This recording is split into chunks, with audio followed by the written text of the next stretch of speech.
दादांचं एकूण भाषण म्हणजे महाराष्ट्र आता थांबणार नाही, मात्र कर्जाच्या खाईत ढकलल्याशिवाय राहणार नाही, असाच अर्थसंकल्पाचा अर्थ निघतोय. अध्यक्ष महोदय, दादा तुमचं भाषण ऐकताना एक गोष्टीची कमतरता जाणवली. ते खरं म्हणजे सगळ्यांनीच त्याचा उल्लेख केला. तुम्ही म्हणालात की मी उत्तर देताना गुलाबी जॅकेट घालणार आहे.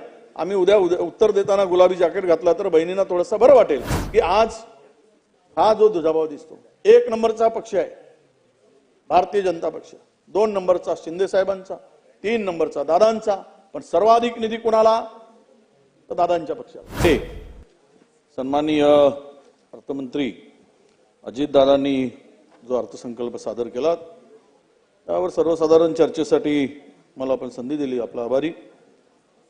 खरं तर महायुतीचं सरकार आल्यानंतर हे पहिलं अधिवेशन, आपला पहिला बजेट, आणि या पहिल्या बजेटमध्ये माननीय पंतप्रधानापासून सगळ्यांचं अभिनंदन करत असताना महाराष्ट्राला भरभरून दिल्याचा उल्लेख या संपूर्ण भाषणामध्ये झाला.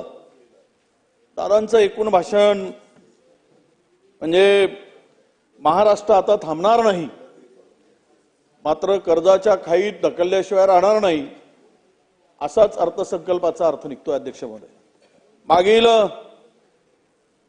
2 वर्ष 2.5 वर्षामध्ये जे कर्ज या राज्यावर झालं, आता 19% आलं, 25% मर्यादा वगैरे आहे, हे सगळं ठीक आहे. परंतु अध्यक्ष महोदय, जवळपास 8,39,000 कोटीचं कर्ज या राज्यावर आहे आणि मागच्या 2-2.5 वर्षामध्ये 2,62,000 कोटीचं कर्ज या राज्यावर वाढलेलं आहे. म्हणजेच 3 वर्षामध्ये या कर्जाची वाढ आता आपण 45% झालेली आहे. कर्ज काढून घर बांधणं, घर सजवणं, डेकोरेशन करणं, असं सगळं काम सुरू आहे. अध्यक्ष महोदय, म्हणून ज्या महायुतीचं एक सरकार आहे, कुठल्या विश्वात आहे मला माहित नाही, की या राज्यामध्ये अध्यक्ष महोदय खर तर पाहिलं तर या सगळ्या परिस्थितीतून दादा म्हणतात आम्ही आर्थिक शिस्त पाडतो. दादा, तुम्ही आर्थिक शिस्त पाडणारे आहात, तुम्ही कडक आहे ते सगळ्याला माहित आहे. परंतु या महाराष्ट्रामध्ये जे आर्थिक शिस्त आपण पाडतो म्हणताय, त्यामध्ये महसुली तूट हे 20,000वरून 45,892 कोटीवर गेली.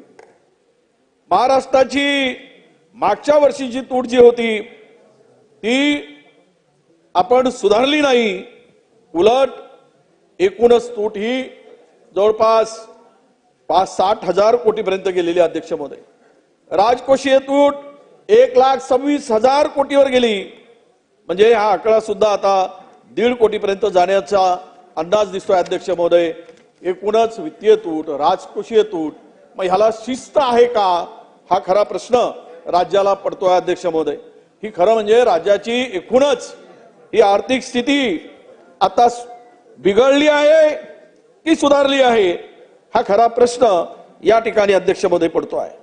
खरं तर या एकूणच अर्थसंकल्पामध्ये आपण झालेली घट ही लक्षणीय. अध्यक्ष महोदय, मुख्यमंत्री महोदयांनी या ठिकाणी 2-3 गोष्टी आपल्या लक्षात आणून दिल्या पाहिजे. अध्यक्ष महोदय, कृषी आणि संलग्न कार्यक्रम 2024-25 मध्ये अर्थसंकल्पीय अंदाज होता 9,176 कोटी आणि सुधारित जो अंदाजपत्रक होता अध्यक्ष महोदय, अंदाज होता तो 8,183 कोटी, म्हणजेच 11% घट झाली. अध्यक्ष महोदय, ग्रामीण मध्ये सुद्धा, ग्रामीण विकासामध्ये 2024-25 मध्ये अर्थसंकल्पीय अंदाज हा 6,230.51 कोटी होता आणि आता तो 2,495 कोटी आला.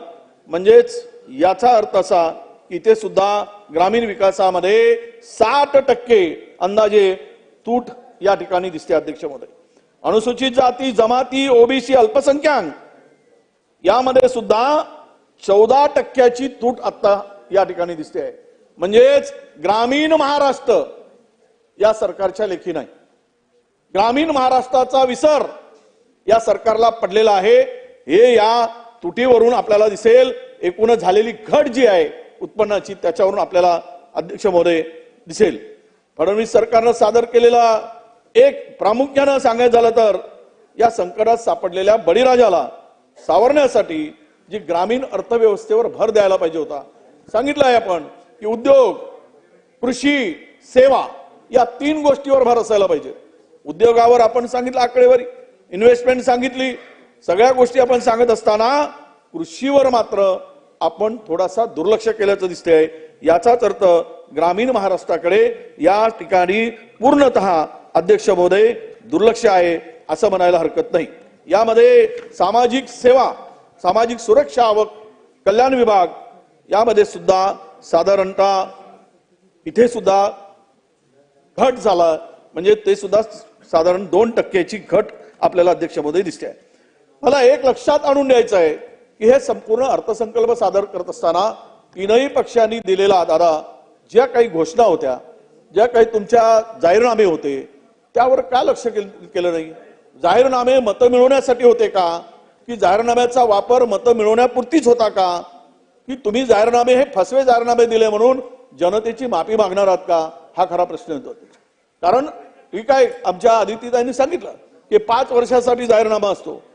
तो खरं तर अपेक्षा अशी असते की पहिल्या कॅबिनेटमध्ये काही निर्णय घेतात किंवा नाही झालं तर पहिल्या बजेटमध्ये सुद्धा ते कुठेतरी दिसायला पाहिजेत.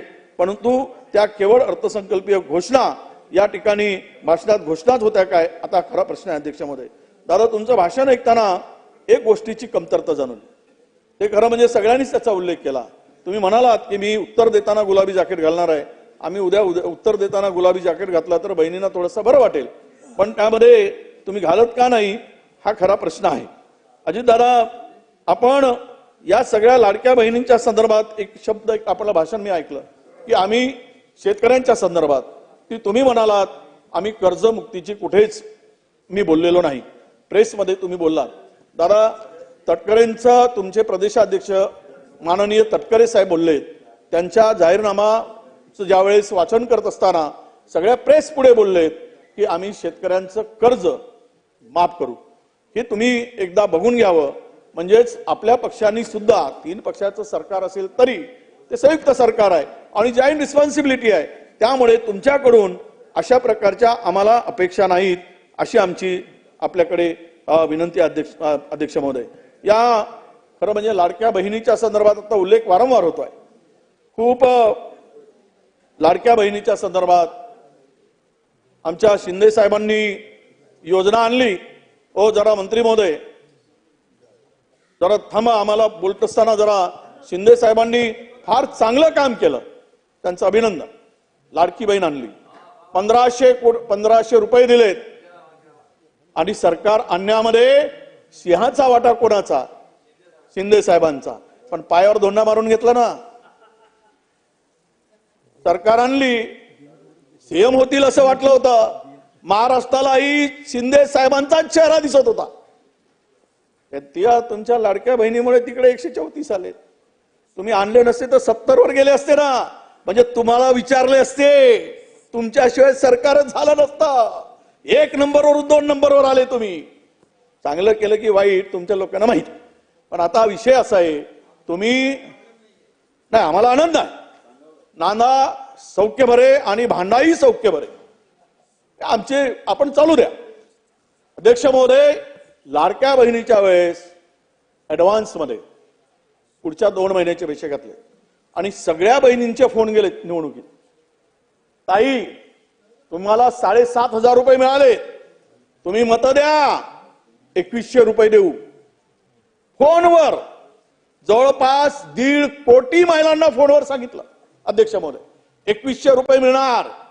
त्यामुळे आम्ही 3000 देतो म्हटलं तरी ते उधारीवर आहे, आम्ही नगदी देतो आहे.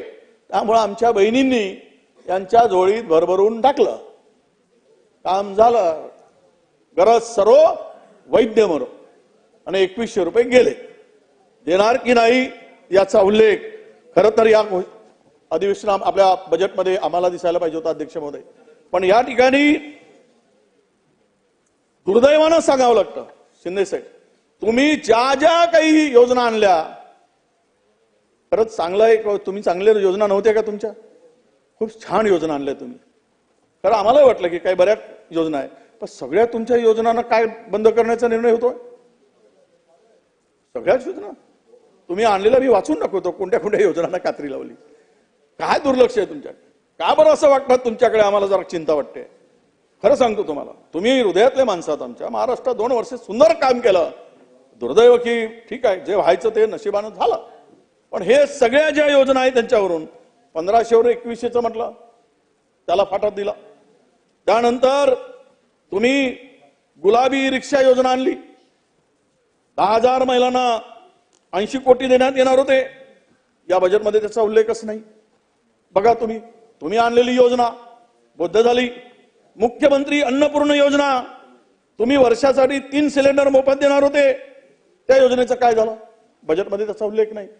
म्हणजे झाली निवडणूक, गेले सिलेंडर खड्ड्यात, महिलांना फसवलं. याचा अर्थ असा होतो तुम्ही चांगली योजना आणली, पण या बजेटमध्ये दादा का उल्लेख नाही याचाही जरा आपण विचार करावा लागेल. त्याच्या पलीकडे जाऊन अध्यक्ष महोदय, कोरोना काळात शिवभोजन थाळी तुम्ही होता त्यावेळेस आणलेली ती योजना सर्वसामान्यांच्या जनतेला, गरीब माणसाला, काम करणाऱ्या माणसाला मदत करणारी होती. ती योजना भुजबळ साहेबांनी समर्थन दिलं. ते बजेट त्याचाही उल्लेख नाही. महायुती सरकारनं गुढीपाडवा, गणेशोत्सव, दिवाळी, दसरा काय यामध्ये सणासाठी आनंदाचा शिदा, कुठे गेला आनंदाचा शिदा? दिसतच नाही काही बजेटमध्ये. आनंद कोणाला झाला होता त्यावेळेस माहित होता आम्हाला, आनंद कोणाचा होता, पण ती योजना गरिबासाठी म्हणून सांगितली, त्याचाही यामध्ये उल्लेख नाही. तुम्ही गेल्या अर्थसंकल्पामध्ये दादांनी सांगितलं 1 रुपयामध्ये पीक विमा, त्याचा उल्लेख नाही.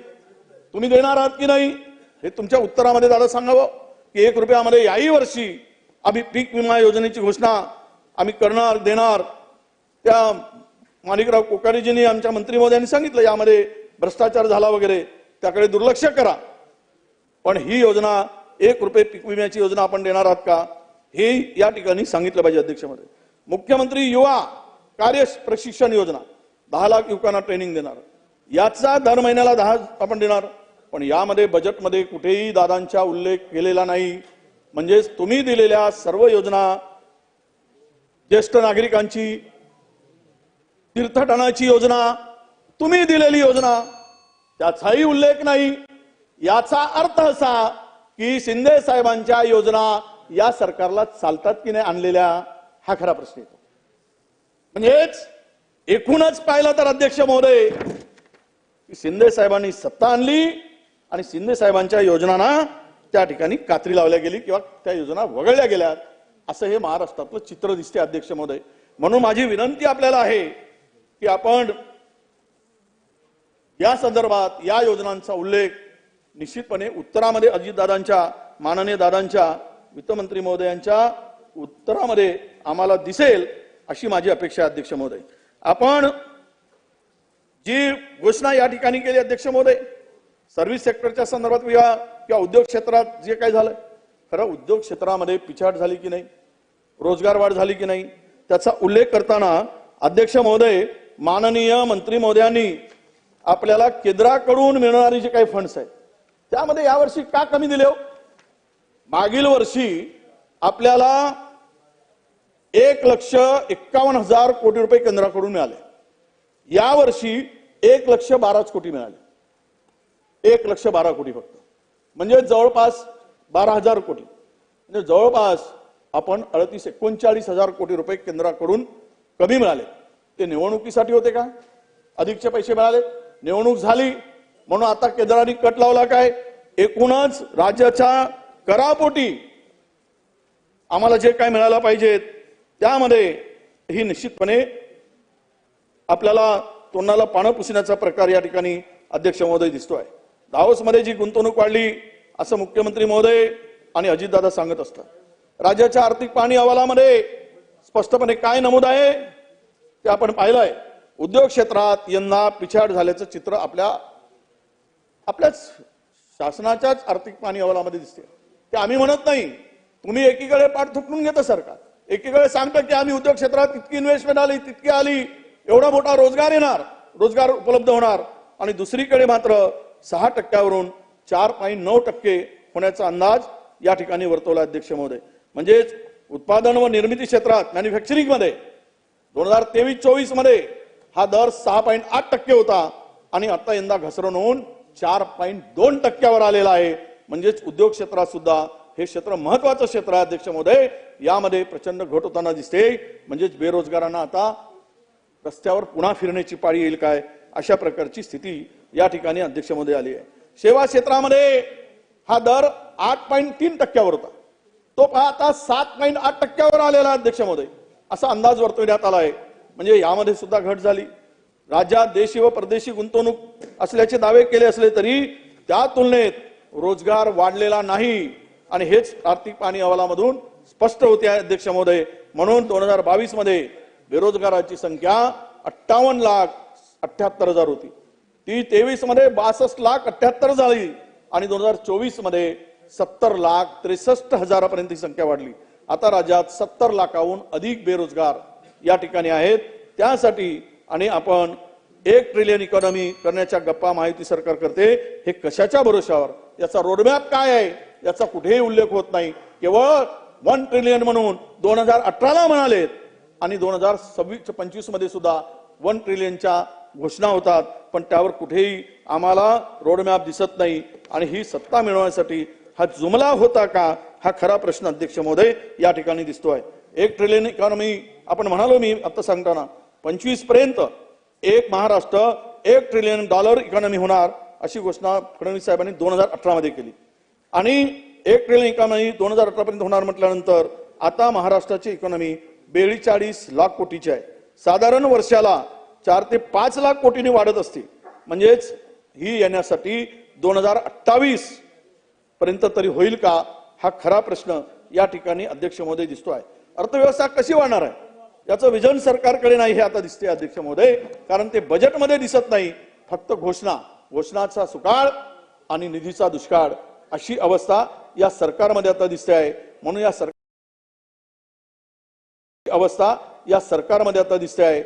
सरकारच्या काळामध्ये निश्चित ही याचं सुद्धा उत्तर मला अध्यक्ष महोदय अपेक्षित आहे.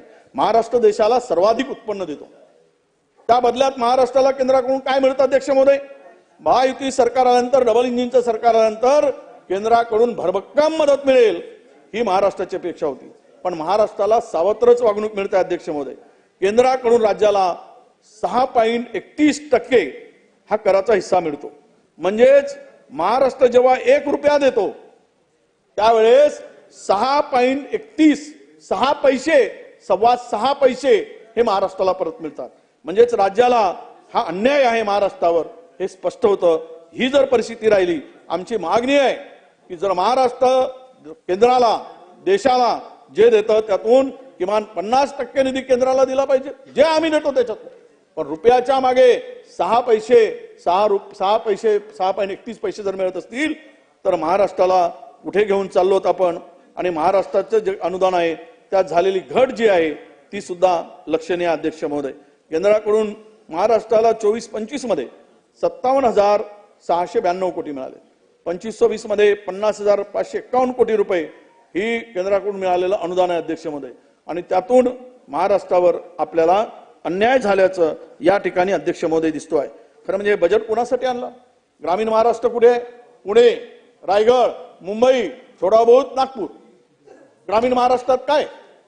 अख्खा ग्रामीण महाराष्ट्र सोडून दिला अध्यक्ष महोदय. आपण यामध्ये काहीतरी करा. जो बजेटचा हिस्सा चाललेला आहे तो इन्फ्रास्ट्रक्चरवर चाललाय. इन्फ्रास्ट्रक्चर केलं पाहिजे, पण तो बॅलन्स करण्याची आवश्यकता आहे. हा सगळा बजेट पाहिल्यानंतर ग्रामीण महाराष्ट्रामध्ये वाढीच्या दृष्टीनं काही आपल्याला दिसणार नाही अध्यक्ष महोदय. फक्त दादांच्या भाषणातील 25 मिनिट ही फक्त इन्फ्रास्ट्रक्चर आणि कंत्राटदारासाठी, उद्योगपती, कंत्राटदार, डेव्हलपर, बिल्डर यांनाच फायदा होणारी संपूर्ण पायाभूत सुविधेचा निधी जाणार आहे. म्हणजेच यामध्ये खरं तर इतरांसाठी या बजेटमध्ये कुठेही आपल्याला तरतूद मोठ्या प्रमाणात दिसत नाही अध्यक्ष महोदय. आपण 2-3 गोष्टी सांगून मी माझं भाषण संपवणार अध्यक्ष महोदय.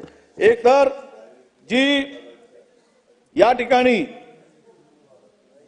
अध्यक्ष महोदय बजेट आपण सगळं पाहिलं, आपण प्रत्येक विभागाला काय दिलं याचा उल्लेख माझ्यापाशी अध्यक्ष महोदय. त्याचा उल्लेखही सन्माननीय सदस्य भास्कर जाधव साहेब यांनी केलाय. माझी विनंती आहे आपल्याला अध्यक्ष महोदय की आज हा जो दुजाभाव दिसतो, 1 नंबरचा पक्ष आहे भारतीय जनता पक्ष, 2 नंबरचा शिंदे साहेबांचा, 3 नंबरचा दादांचा, पण सर्वाधिक निधी कोणाला तर दादांच्या पक्षाला. तुमच्या पक्षाला अधिक निधी द्या, तुम्ही घेतला. त्या आता लाडक्या बहिणी आहेत पण निधी तर तुम्हालाच जास्त मिळाला. एकूण पाहिलं अध्यक्ष महोदय, तुम्ही तर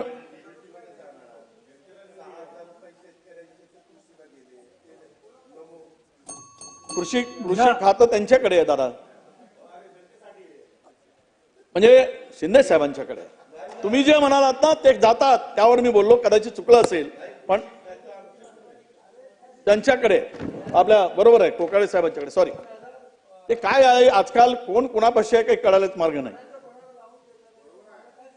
त्यामुळं पाहणं तर तुम्हालाच सांगतो मी, आपण भाजपच्या मंत्र्यांना 1,00,000 कोटी आणि शिंदे साहेबांना फक्त 87,000 कोटी आणि दादांच्या पक्षाला किती 1,08,119 कोटी. हे जर हे आहे मी वस्तुस्थिती सांगितली आहे, म्हणजे ते सगळं मिळून जरी असला तरी कमी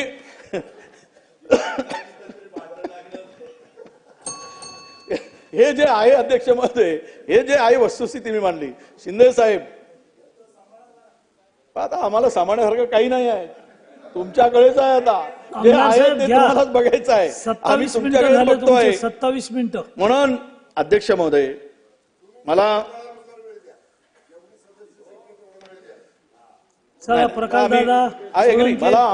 आम्हाला मान्य आहे ते, तुम्ही त्यावर काही समोराजे आपण आमचा अजिबात आक्षेप नाही. हे आता 2 मिनिटातच संपवणार नाही, बरोबर आहे. आता मी पण बोललो नाही नेता असून गटनेता असून. त्यामुळे आपल्याला विनंती अध्यक्ष महोदय की या सगळ्या परिस्थितीमध्ये हे वर्तमान जे सरकार आहे की आपण छत्रपती शिवाजी महाराजांच्या त्यांच्या आग्र्याहून सुटका झाली, पानिपत, मुंबई, सांगली, सातारा सगळ्या ठिकाणचा स्मारकाचा उल्लेख केला. हे ऐतिहासिक स्थळांचं जतन झालं पाहिजे. महाराजांचं कार्य अफाट होतं, त्यांचे स्मारक झाली पाहिजेत, पण ते घोषणा होऊ नये. त्या कुठेच याच्यावर तरतूद नाही. माननीय वित्तमंत्र्यांनी अनेक घोषणा केल्या पण त्याच्यावर तरतूदच सांगितली नाही. किती देणार? आता अरबी समुद्रामध्ये माननीय पंतप्रधान मोदयांच्या हस्ते भूमिपूजन जलपूजन झालं 10 वर्षापूर्वी. काय झालं त्याचं? त्यानंतर आपण म्हणतो आग्र्यात जाऊन आम्ही करणार, करा ना, पण ते करा, घोषणा नको, ही आमची मागणी आहे. स्मारकाचा उल्लेख केला, इतिहास विसरला नाही पाहिजे अध्यक्ष महोदय, परंतु या महा इतिहासातून आपण जे बोलतो ते सुद्धा करण्याची आवश्यकता आहे अध्यक्ष महोदय. डॉक्टर बाबासाहेब आंबेडकरांच्या इंदू मिल स्मारकाचा सपोर्ट आहे 2 मिनिटांमध्ये 120 सेकंद. आणि आपण सांगितलं की या ठिकाणी अध्यक्ष महोदय की बाबासाहेब आंबेडकरांच्या इंदू मिल स्मारकाच्या संदर्भात 2018 मध्ये कंत्राट दिलं आणि हे काम 2018 पासून सुरू आहे अध्यक्ष महोदय. याला निधी खरं म्हणजे सामाजिक न्याय विभागातून देण्याची काय गरज आहे? तो निधी जो आहे त्यांच्या हक्काचा निधी या स्मारकासाठी देतो. इतरांना निधी आपण बजेटमधून देतो. अध्यक्ष महोदय, हे निधी आपण बजेटमधून द्यायला पाहिजे, याच्यावर तरतूद ठोक करायला पाहिजेत. आणि किती वर्षात हा इंदू मिलचा आमच्या बाबासाहेबांच्या स्मारकाचं काम पूर्ण होणार आहे हे सुद्धा उत्तरामध्ये सांगितलं पाहिजे अध्यक्ष महोदय. आम्ही करू, आम्ही करणार वगैरे सांगण्यापेक्षा याचं उत्तर आम्हाला अपेक्षित आहे अध्यक्ष महोदय. माझी विनंती आहे की दादांनी खूप चांगलं अर्थसंकल्प महाराष्ट्राला देण्यासाठी त्यांच्या भाषणातून, त्यांच्या कवितेतून, त्यांच्या बोलण्यातून, आता पहिलेचे दादा राहिले नाहीत, थोडे थंड झालेले दादा आम्हाला दिसलेत या सगळ्या ठिकाणी. म्हणून आम्हालाही आनंद वाटला. पण दादा की फार या बजेटमध्ये आपण करत असताना हा बजेट महाराष्ट्राचा बजेट आहे, केवळ तुमच्या तिघांचा नाही. म्हणून इकडच्याही लोकांचा विचार, आज 50-55 आम्ही लोक आहोत, त्याचा विचार करून महाराष्ट्राचा समतोल विकास करण्याचं काम आपण केलं पाहिजे. तो समतोल विकास व्हावा. नाहीतर एका मतदारसंघामधला रस्ता झाला आणि दुसरा मतदारसंघाला गाडी स्पीडनं जाईल आणि खड्ड्यात पडेल तर ते त्या पापाचे वाटेकरी आपण होऊ नका. म्हणून जे काही कामं आहेत ती कामं आपण निश्चितपणे पूर्ण कराल अशी अपेक्षा व्यक्त करतो. आणि आपल्याला 1 मिनिटामध्ये तुम्ही मला डिस्टर्ब केल्यामुळे माझं एक वाक्य राहून गेलं. तुम्ही असं अध्यक्ष महोदयांनी वारंवार डिस्टर्ब करण्याची गरज नाही. वर्तमान काळात अध्यक्ष महोदय, वर्तमानात जर काही नसेल तर भविष्य काळात सुद्धा जनतेला देण्यासाठी काही नाही. म्हणून इतिहासाची आठवण म्हणून महायुती सरकार आपण म्हणून जे स्मारक जे काही गोष्टी जतन करायचं केलं ते पूर्ण कराल अशी अपेक्षा ठेवतो. नाही तर स्मारकाच्या नावाने तुम्ही घोषणा कराल तर पुढे 29ला तुमचं महाराजांचं स्मारक होणार की नाही, शंभूराजांचं स्मारक होणार की नाही, पण तुमच्या 29 मध्ये स्मारकाची तयारी करू नका अशी अपेक्षा ठेवतो. ते पूर्ण करा, दिलेलं वचन पूर्ण करा ही विनंती करतो आणि थांबतो. धन्यवाद.